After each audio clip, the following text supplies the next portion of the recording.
Hello hi दोस्तों, मेरे channel में आप सबका स्वागत है। आप लोग कैसे हैं? आप लोग अच्छे होंगे, मस्त होंगे। इस टाइम नवरात्रि का पर्व चल रहा है। मैं नवरात्रि का सबको हार्दिक शुभकामनाएं दे रही हूँ। दोस्तों, नवरात्रि में मैं 9 दिन का व्रत खुद रखती हूँ। इस टाइम में 9 दिन का व्रत चल रहा है और 9 दिन के व्रत में ब्रह्मचारिणी मतलब सन्यासी की तरह जीवन जिया जाता है। और मैं तो क्या करती हूँ, आज मैं अपने बारे में मैं आप सबको बताने वाली हूँ। मैं 9 दिन अपना ये इधर मैं बैठी हूँ ना, मैं 9 दिन इधर अपना एक जो बिछौना होता है वो अलग से रखती हूँ। बिछौना, तकिया और ये कवर जो होता है ओढ़ने के लिए, सब अलग से रखती हूँ। मतलब 9 दिन का मतलब होता है एकदम सन्यासी जीवन जीना, सादगी जीवन जीना, एकदम सादा जीना। मतलब साफ सफाई करते हुए भी, जैसे अभी है मेरा, देखो घर है, मेरा घर छोटा है, 2 एरिया का रूम है। मैं लेकिन भक्ति कहीं भी कर सकते हैं। भक्ति के लिए ऐसा नहीं कि एक अलग रूम होना चाहिए, एक कोना मिल जाए। कहते हैं ना, नहीं मांगते धन और दौलत, ना चांदी ना सोना, हम तो मांगे माँ तेरे मन का एक छोटा सा कोना। मतलब एक अपना भक्ति और दूसरा एक घर में कहीं भी। जैसे शहर में क्या होता है, छोटी जगह में सब कुछ मैनेज करना पड़ता है। शहर में छोटा सा यदि जगह मिल जाता है तो उसमें ही मैनेज कर लेना चाहिए। मेरा वैसा ही है, छोटा सा रूम है, रेंट पे रहती हूँ। दोस्तों, आप लोग का सपोर्ट मिलेगा, मदद मिलेगा तो हो सकता है मैं भी आगे बढ़ जाऊँ। तो एक जगह अभी मैं दिखाऊंगी, एक जगह मैं अपने भगवान को रखी। तो आप मेरे वीडियो में बने रहिए, मैं कैमरा को घुमाती हूँ। देखो, इधर मैं अपने भगवान को रखी हूँ, आप लोग देख सकते हैं। छोटे से चौकी पे मैं अपने भगवान जी को रखी हूँ। तो इसी तरह भक्ति कहीं भी कर सकते हैं। भगवान ने जंगल में भक्ति किया था। भक्ति का कोई एक स्वरूप नहीं है, भक्ति का कोई एक प्रतीक नहीं है, भक्ति का एक कोई बहुत बड़ा महल नहीं है। भक्ति तो मन में होती है, श्रद्धा आस्था तो मन में होती है। इसीलिए भगवान से हर समय रिक्वेस्ट करती हूँ, हे भगवान, जितना समय, जो ज़िंदगी है, जो शरीर है, मैं आपके चरणों में हमेशा लगा के रखूं। तो इसलिए भगवान 9 दिन के नवरात्रि में सब कुछ बहुत ध्यान देना पड़ता है। खान पीन में भी ध्यान देना पड़ता है। जैसे देखो, हम लोग के घर में क्या होता है, हम लोग जो बचपन से लेके आज तक देखे हुए, मेरी माताएं भी व्रत रहती थी।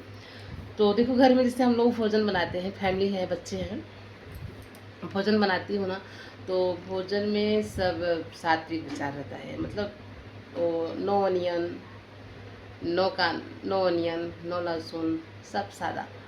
वो भी एक मसाला आता है ना, उसमें मतलब ये लहसुन और ये ओनियन प्याज नहीं रहता है, तो यूज करती हूँ। और बच्चे लोग तो नहीं खाते हैं। बच्चे लोग बोलते हैं कि ये क्या ना, बच्चे लोग कलरफुल खाना पसंद करते हैं, तो कलरफुल जब खाना नहीं बनता है तो बच्चे लोग नहीं खाते हैं दोस्तों। इसलिए ना थोड़ा बहुत दिमाग लगाना पड़ता है, लेकिन बच्चे को सिखाती हूँ, नहीं नवरात्रि में ऐसे करते हैं, वैसे करते हैं।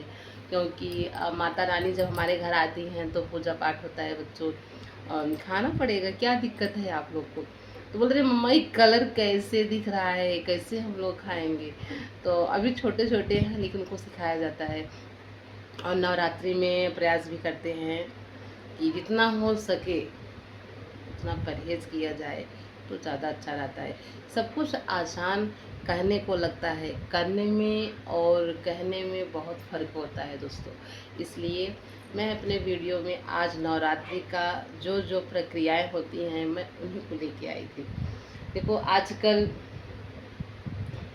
मैं नवरात्रि में से जो लोग कर सकते हैं, दीपक जला के रखते हैं, उसका ध्यान देना पड़ता है। रात रात को देखना पड़ता है, उसमें घी है या तेल है, जो भी आपके पास है, जिसे आप कर सकते हैं, तो उसको देखना पड़ता है। क्योंकि गर्मी बहुत बढ़ रही है, पंखा हमेशा घर में चलता है, तो उसके लिए पंखा भी ध्यान देना पड़ता है कि हमारे दीपक को हवा तो ज़्यादा नहीं लग रही है। क्योंकि देखो, जैसे अभी मेरे नन्हे मुन्ने कन्हैया जी हैं, उनका भी ध्यान देना पड़ता है। 9 दिन तो ना उनको मैं क्या करती हूँ दोस्तों, सुबह तो गर्मी बहुत पड़ती है, तो पानी भोग जो लगा देती हूँ, दूध पिला देती हूँ। फिर ना शाम को जो फलाहार अपना बनाती, सुबह से चल जाता है तो फलाहार नहीं बनाती हूँ।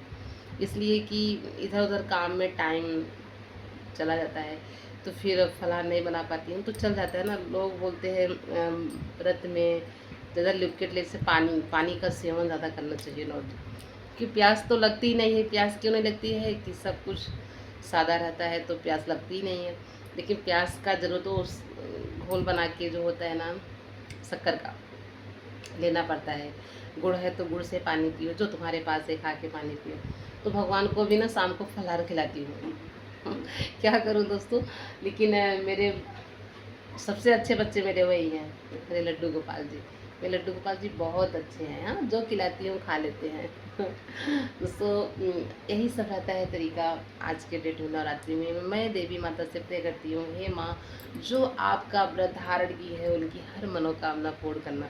हम सबको पूजा पूजा करते हैं, आरती करते हैं। पूजा आरती करने के बाद हमें क्षमा प्रार्थना बोलते हैं। क्षमा प्रार्थना बोलने के बाद हमें बोलना चाहिए, दूध पूत धन धान से वंचित रहे न कोई, यह अभिलाषा हम सबकी भगवन पूरी होय।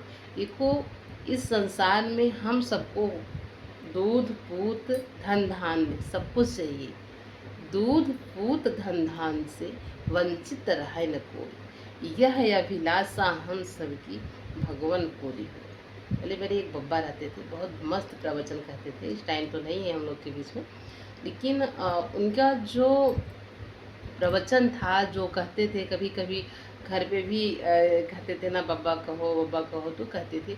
बहुत अच्छा लगता था सुनने में, तो हम लोग सुनते थे। वो हमेशा एक चीज़ कहते थे ना, मुझे बहुत अच्छा लगता था और मुझे याद भी हो गया है।